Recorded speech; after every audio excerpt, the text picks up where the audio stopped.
So in some strange way, I had to be. My goal was to be faithful to Monsieur Herbert, and less to the book, more to Frank. I know, obviously, this film hadn't yet been greenlit when the first film came out, but were you always quite confident that you were going to get the chance to make this one?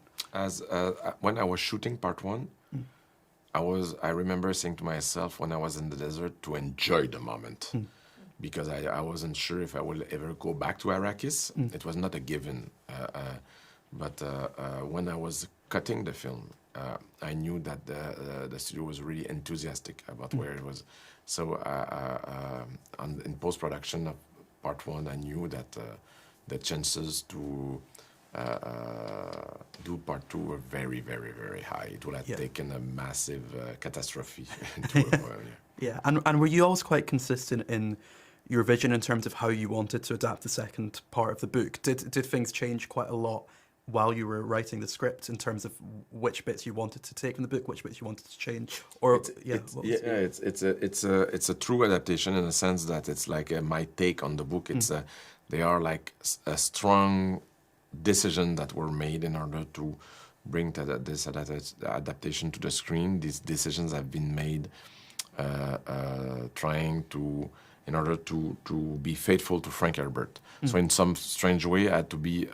My goal was to be faithful to Monsieur Herbert, and less to the book, more to Frank. Is there any kind of choices that you kind of agonized over whether it was the right thing to change something, or were you always did you always kind of feel quite confident in what you were doing and how you were adapting? I was absolutely confident. You cannot make a movie like that with doubt. Yeah. I can doubt about myself in general with everything, but about the adaptation, about the strong lines that we decided, John Spate and I, it was there was no hesitation. Yeah, and one thing that I really like about what you've done is in terms of Jessica has kind of, I suppose, a bigger role in, and Rebecca Ferguson is, such a great presence in the film. Was that kind of something that you made that change, knowing that you wanted Rebecca Ferguson to be involved as much as possible? It's of course, I didn't do this for Rebecca.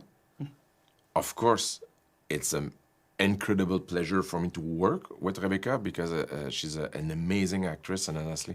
But it was more importantly, it was like, as I said before, to be faithful to Frank Herbert. It's just that when the story is when he released the first book, he was disappointed how people perceived Paul. Because the readers were seeing Paul as a hero, and he wanted to make him a tragic figure, an anti-hero. He wanted the book to be a cautionary tale and not a celebration. So he wrote Dune Messiah to course correct the perception of the first book.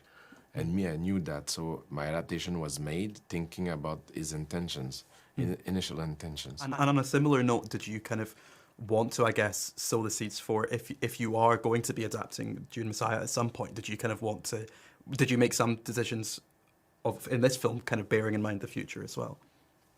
Yes. Yeah. Okay. Which is very fun, by the way. Yeah. Is to make, like Herbert did when he was writing his book, myself like the main character, Paul, to make projections in the future and try to foresee what could be done and to create the foundations of ideas that could find their full potential in the future. Yeah. In terms of things from the book that you were especially kind of looking forward to bringing to the screen, was there any kind of particular moment in the book or a particular scene in the book that you were like, this is something that I can't wait to put on screen? It's a worm riding. Yeah.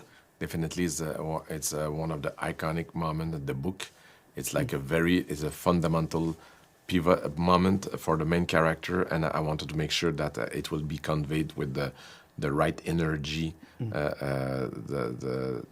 qualities I was looking for. I didn't make any compromise on this one, which put a lot of effort. Yeah, and that kind of ties into a lot of the kind of the first half of this film is kind of really kind of like going really into the kind of Fremen culture and stuff, and showing a lot of that. How important was that to properly place the viewer in kind of all this culture and understanding things about certain ceremonies and certain aspects of like it's one of my favorite thing in the book is the depiction of that culture, the way this culture, the way that these people learn to to be one with the desert, how they and the relationship with the environment and what the technique they developed to survive, and I wanted this to the whole movie to be to in contact and to try to go as deep as I could in that kind of movie.